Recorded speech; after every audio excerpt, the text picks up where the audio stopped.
Alright guys, welcome back to my channel. So today we're going to be working on a question under linear functional. For you to get the full video of the introduction to linear functional, ensure you subscribe to the channel and then turn on your notification bell so you get notified when the video is being uploaded. So this question here goes thus: let I of y of x on the class intervals 0, 1. So this is a closed interval. Be given by iy of x equals integral from 0 to 1 plus y prime of x all squared, everything raised to the power half, which is equivalent to square root dx. So you're asked to prove this. Now, like I always say, I'll take it step by step so then you understand and not just memorize. When you have this kind of thing, you need to understand something. When you have y of x, it implies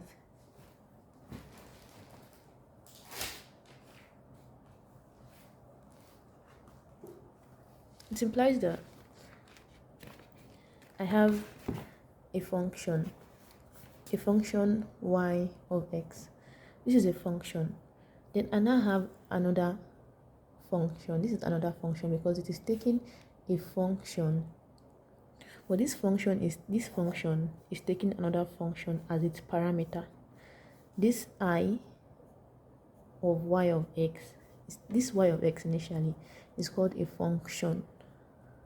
Now this I is taking a function as its parameter. I can write I of x. That means this is a function. But now this is I y of x. It implies this I is taking this function as a parameter. So when you have something taking a function, taking another function as a parameter, so we call this a functional. So this is a functional. So when you have something like this, it means let the functional, this whole thing is called a functional. So what you need to know here, let me just go straight to the point so then you don't just memorize and get confused. What you need to know here is when you're getting given a question to prove something, it means you're either proving from left to right or from right to left. So if I'm starting from left, it implies whatever I'm doing must be equal to my right. That's that. So here it's a bit different. You're asked to prove that I of 1 equals 1. So it implies when I have I of 1 equals 1, I compare with this man here. I have I of y of x, right? So now I'm asked to look for I of 1, prove that it is equal to 1. It implies y of x equals what? 1. Now, the first thing you're going to do is to write down what you are being given, your integral, which is integral from 0 to 1 plus y prime of x. And y prime of x means dy dx. You're differentiating once, so all squared, everything raised to the power half. And when you have something raised to the power half, it means the square root of that thing, so dx. So it implies we're integrating with respect to x. So you have to prove that I of 1 equals 1. Told you already, it implies my y of x automatically is equal to what? 1. So looking at this integral, I need y prime of x. So I'll differentiate y of x once. And if you differentiate a constant to give you what? 0. So if I differentiate 1, I have 0. So I just have to put all my ingredients back into this pot. So I have I of 1 equals integral from 0 to 1, the same thing. What is my y prime of x? Yeah, correct. Your y prime of x is what? 0. So then I squared is 0, everything raised to the power half. So anything 1 raised to the power anything is what? 1 back. So I'm integrating 1 with respect to what? X. So since I'm integrating 1 with respect to x, it implies if I integrate 1, a constant, I have what? Now I'm integrating with respect to x, so I have x. If I'm integrating with respect to y, I'll just have y as the integral. So now the integral of 1 is x. So then I put the boundary from 1 to 0, upper minus lower. So anywhere I see x, I put 1. So 1 minus 0, I have 1. So we've proven that I of 1 equals 1. So that's that for the first one.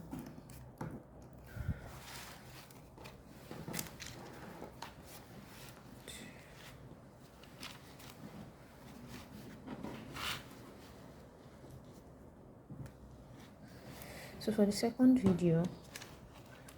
question, sorry, you have to prove that I of x equals square root of 2.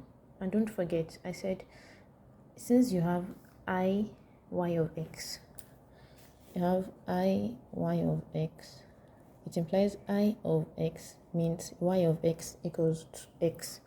So then don't forget, in the integral you need y prime of x. So it means I have to, anyway I see y prime of x, I put what x, I differentiate it and I put the answer here. So here, after differentiating x, if you differentiate x, you have what? 1. So after differentiating x, I impute it into the formula, into the integral, sorry. So integral from 0 to 1, 1 plus 1 square raised to the power half. So 1 plus 1 is 2. That's square root of 2. So you can just bring out the 2. And then if you integrate it, you have integral of 2x. So then you put your boundary from 1 to 0. So if I put my boundary from 1 to 0, it implies I'm going to have, anywhere I see x, I put 1, right? Square root of 2, 1. Then minus, anywhere I see x, I put 0. So this would truncate and give you 0. So I just have root 2. So we've proven that I of x equals root 2. Going to the next one, which is very important, and it is going to lead us to another video.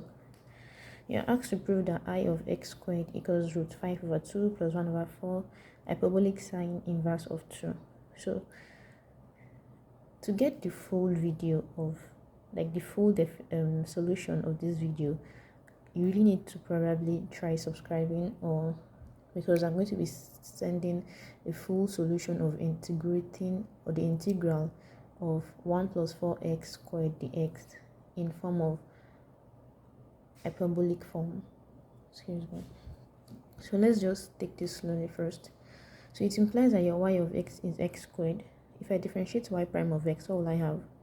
Yeah, 2x. So I impute it into the formula, into the integral, which is integral from 0 to 1, 1 plus y prime of x squared, everything raised to the power half, right? So this is my y prime of x squared. If I square it, I have square root. I told you that anything raised to the power half is what? Square root. So I have 1 plus 4x squared, square root of 1 plus 4x squared dx.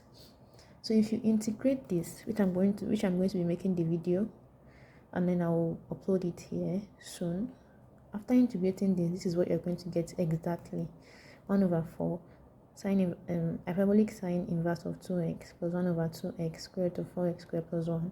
So I have to take the boundary, the difference in the boundaries. So anywhere I see x, I put 1.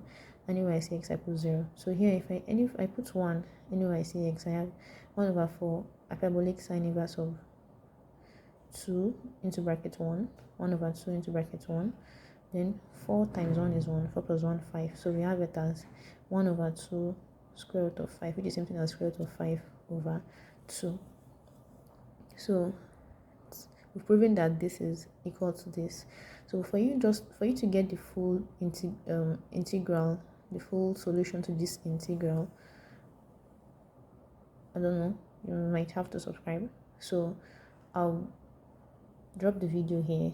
So when you subscribe and turn on your notification bell, you get notified when I upload the video, which is very important. So you don't just memorize this, so the integral alone. I'll be dropping the full explanation for the integration of this integral, and I'm very sure you're going to understand. So have a nice day. Thank you.